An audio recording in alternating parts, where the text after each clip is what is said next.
woman tells me she's getting a divorce, I'm going to say congratulations. And here's why. Because I know that this decision was not made in haste, that she has tried everything to make it work. Over the last couple days, I've talked to hundreds of thousands of women, and I've asked them, how long was it between when you emotionally checked out of your marriage to when you filed for divorce? And what was happening in between that time?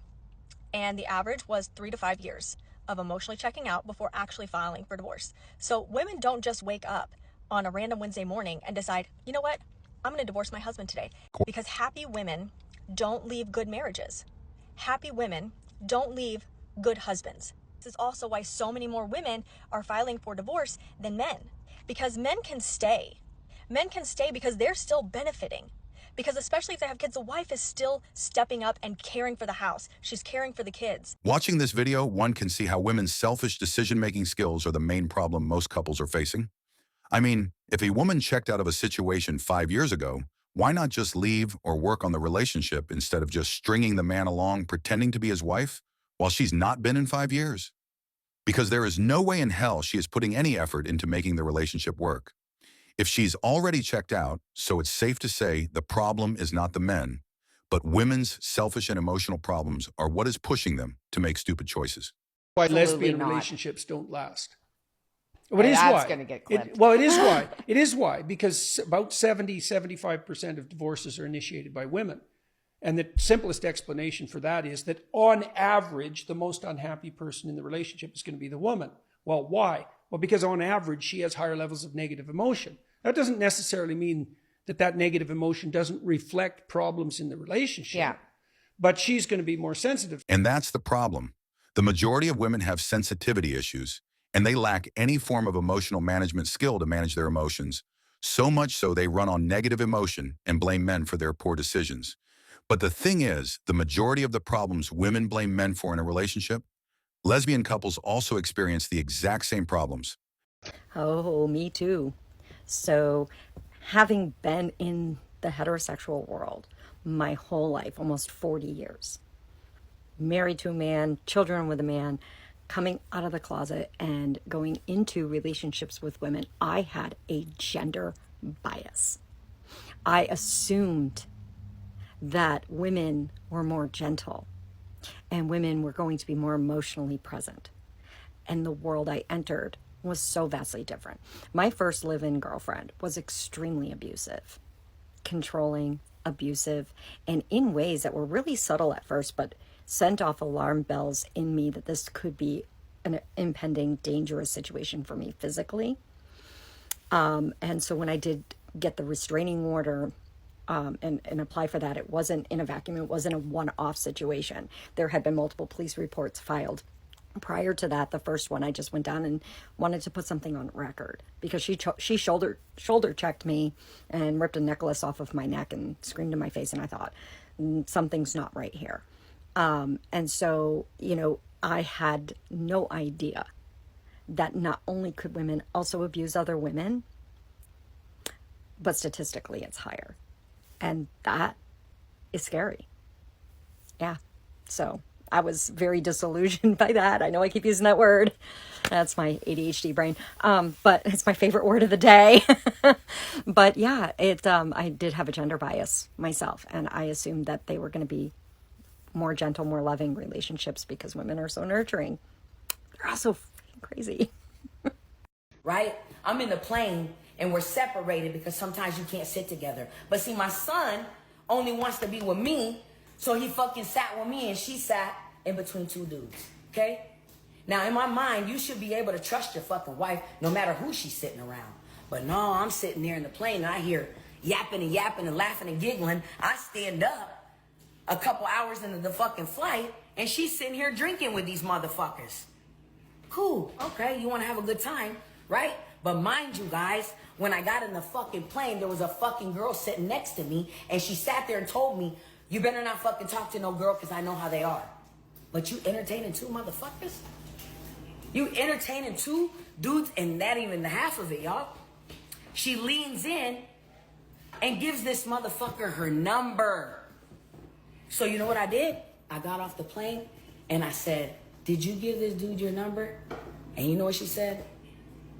Yeah. I get so sick of hearing all these women complain about how awful men are and how much easier it'd be if they were just a lesbian. Really? Because if you had actually ever been with a woman, you would not say that. Women are fucking 10 times worse than men. Let's see, here's a list of things that women have done to me. 1, I was dating a girl once who got pregnant while we were together. Obviously that wasn't my fucking kid unless it's a fucking second coming of Jesus. 2, I was seeing this other girl. She was staying at my house. While I was at work, she invited her fucking ex-boyfriend over. I came home from work, fucking saw them there. 3, when I was 17, I was talking to a 21-year-old who had absolutely no problem with the fact that I was 17. She would just come pick me up and we'd do it in her car in some random ass parking lot. And that is not even fucking including all the other random ass shit I've gone through in the last however fucking many years I've been dating women. Now let's see, here's a list of things that men have done to me. I literally sat here for fucking 10 minutes trying to think of something that a guy has done to me that was bad, and I couldn't. Am I saying all men are fucking perfect? Of course not. Everybody's a fucking piece of shit sometimes. But the fact that people think women are so much easier, get fucking real. So to all these women who think it would just be easier to be a lesbian and date women, I have plenty of phone numbers or Snapchats for you, whatever your preferred mode of communication is. I can get that for you. And you all can give me the numbers of the men who've done you wrong. And me and all these dudes could go sit at the bar, have a couple drinks, and play some fucking darts. Because if being gay was a choice, I would not fucking choose this. I would not subject myself to this fucking torture I've put myself through over these past however many years. These are all women abusing other women. But since women file for divorce 80% of the time these days, women would have us believe that men are the problems in failed relationships and marriages. All right, I'll need women to please explain this absurdly high divorce rate among lesbian couples. If the issue is with men. I could not resist, so I had to look it up. From the Office of National Statistics, from a 2019 study, in ever-increasing numbers, we are now at a lesbian divorce rate of 72%. So the top 4 reasons that they are reporting getting divorced is feeling ignored, inequality in the partnership, adultery, and domestic violence. Personally, I feel like this lends some weight to men's arguments and complaints about how women are behaving in relationships. Because when you have lesbian divorce statistics that look like that, the girls are kind of telling on themselves.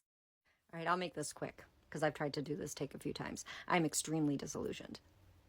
72% of lesbian relationships end in divorce. It's much higher than our gay male counterparts, and it is much higher than the straight relationships.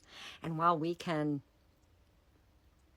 suppose a lot of things here as to why that is, the most concerning to me are the domestic violence statistics between women and the emotional abuse statistics between women. It has left me disillusioned. And I was already pretty disillusioned anyway, having exclusively been with women for the last 10, 12 years of my life, having been married and divorced to a woman. I already was pretty disillusioned. But looking at the statistics and the fact that they match my own experiences and validate my own experiences with women, I'm just going to leave that there. Happy to be single. Yeah. The truth is, the majority of what women blame men for is just a fault of them. Their inability to be accountable and take responsibility for their poor behaviors. So they project their guilt and failures on men. You may remember, I came out as bisexual last year, and since then, I have been dating women. And what I found very fascinating is that the more I date women, the more I find myself understanding heterosexual men. Let me explain. Exhibit A. I was on a first date with a girl, who asked me out, by the way, this is relevant, because when the check came, she never once made a move to pay. Not even like the fake, let me reach for my purse move. And though I don't mind paying on a date, part of me felt like, the offer would have been nice. I was also a little taken aback that she didn't even say thank you. And I never heard from her again. It really made me feel like she just asked me out so she could have a free dinner. And the moment I thought that, I was like, oh my God, I sound like all of my guy friends right now. If you like this video, you will undoubtedly like the next one much more. I'll see you there.